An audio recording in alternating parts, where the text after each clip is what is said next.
that was definitely Tommy Wiseau.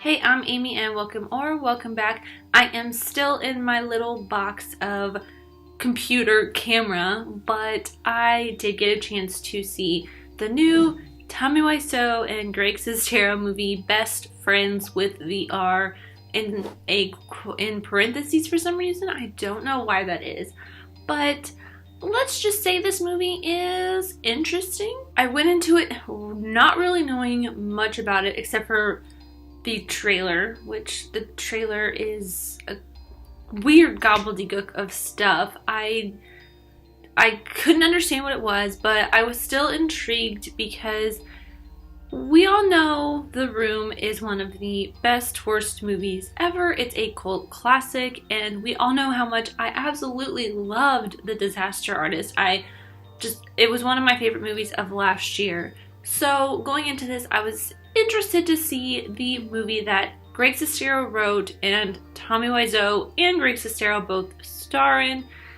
It's interesting. Granted, this is part one. I will put that out there at first.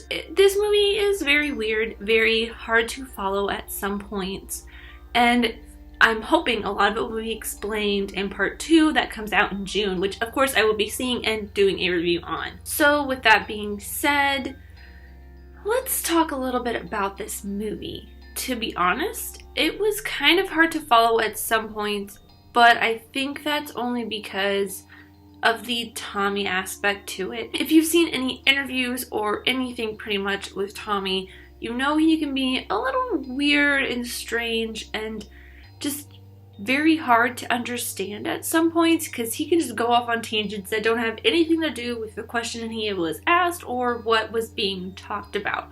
And that happens a lot in this. I don't know if it's just the script, because I haven't read the script for this. I don't know anything about the script, or if it was just some Tommy ad-libs to his role, because there was one point where it was just he just started saying stuff and then it seemed like the other actors were improvising around what he was saying.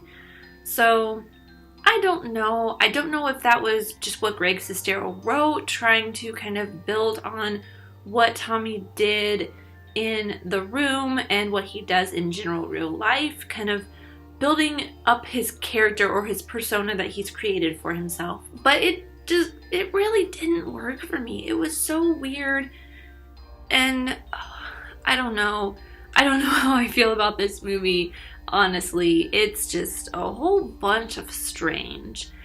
Greg Sestero and the main actress who plays his girlfriend are both pretty decent actors. I mean, I think that's part of the director, though, who kind of gave them some direction, and whatever direction he gave to Tommy just kind of went in one ear and out the other.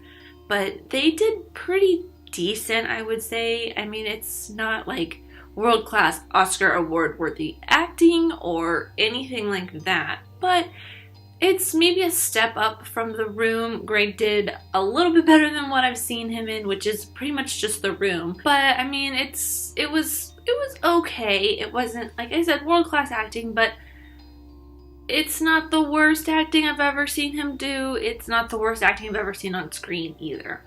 The girl, she was probably the best actor in this movie, except for maybe this mob boss kind of person that they run into. But again, it's not not stellar, outstanding. It was okay for what they were doing, I guess. Which, what they were doing, this movie felt very, very, I felt like I was watching a movie that I made in college when I was first learning how to make a film.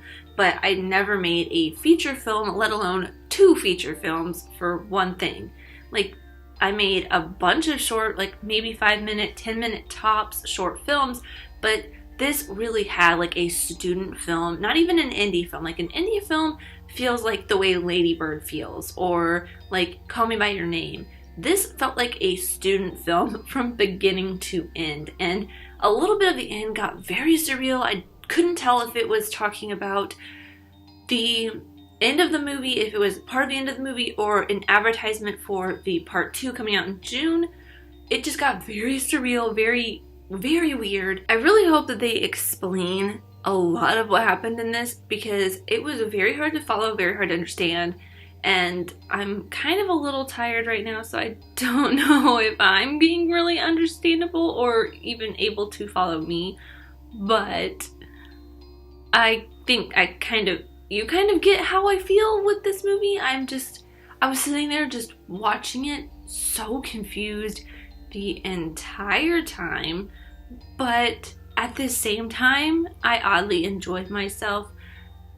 Like, this movie confused me so much. Like, oh, and there's some aspects to this movie. I talk about this in my Room video as well, but this one,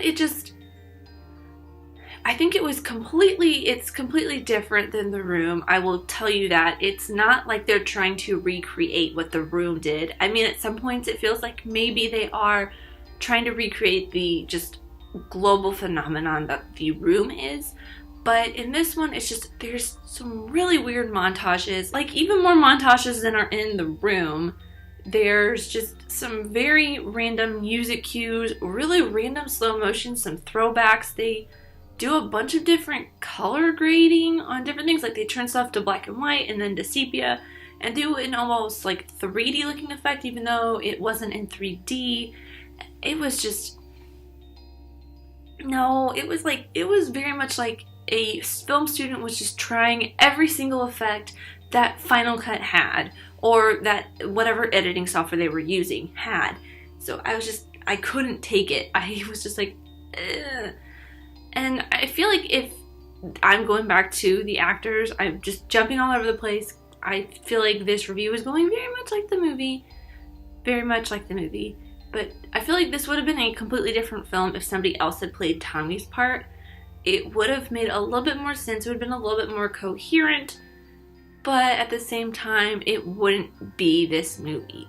Because only Tommy could play this part, if that makes any sense whatsoever. The other thing that made this feel very much like a student film was the fact that they used very random music cues and just music in general that didn't fit with the scene. The genre of this film on IMDb and what it was advertised as is a comedy horror, but they tried to add some horror stings and music in general just into this movie, but there wasn't any horror. I feel like this would be classified more as a comedy crime movie than anything else. I guess, I don't know, maybe the part 2 will be more horror, and I'm kind of hoping for that because I feel like that would take this in a very unexpected but very good turn, and I would love to see how Tommy handles horror, especially after seeing his Joker audition that he did with Nerdist. If you haven't checked that out, do it, find it, search it somewhere. I'm too tired to actually look it up and put a link anywhere. But it's really funny. It's really great. If you haven't seen it, you definitely should, especially if you are a quote-unquote fan of Tommy Wiseau, which I love Tommy. I think he's hilarious and he's great, and I just want to watch interviews of him all day. But not necessarily my favorite actor. He's a great personality, but not a great actor. With all of that being said, I'm gonna wrap this up because I just don't know what to talk about anymore. I feel like I've covered everything and I've just gotten more and more confused about this as I go. And my score for this, I'm going to do a little bit different score system for this than I normally would do, because my usual score system of rewatchability does not really work for this, because this is a movie that I probably would rewatch like I would rewatch The Room with some friends, but not as often as I would with The Room, because The Room just has that quality about it. So in general, overall, my rewatch score for Best Friends Part 1 would be like a 2 out of 5 stars. But my rewatch score is a Netflix, because honestly, this is a really kind of a fun movie if you go into it with an open mind, knowing that Tommy Wiseau is going to be Tommy Wiseau, just very strange and weird, and you accept that fact. Otherwise, you will want to walk out of this movie. You won't want to watch it. But that is all I have for Best Friends Part 1. Please If you saw this, let me know what you thought in the comments down below. It was only a 2-night special fandom event on Friday and last night on Monday, so I don't know how many people actually saw this. I was surprised to find that it was in the theater that I used to go to growing up, and I'm here visiting my parents, and it was much closer than the theater that I would have gone to see it back in LA anyways, so I don't know how many people actually are going to be seeing this. If you have seen it, please let me know your thoughts, because I don't know what to think right now. And thank you guys so much for watching. I really truly do appreciate every single one of you. Let me know who you are in the comments down below, and let's be friends. If you enjoyed this, give it a big old thumbs up and subscribe if you're new, because I love talking movies, TV shows, filmmaking, and film history, and I will see you guys next time. Bye!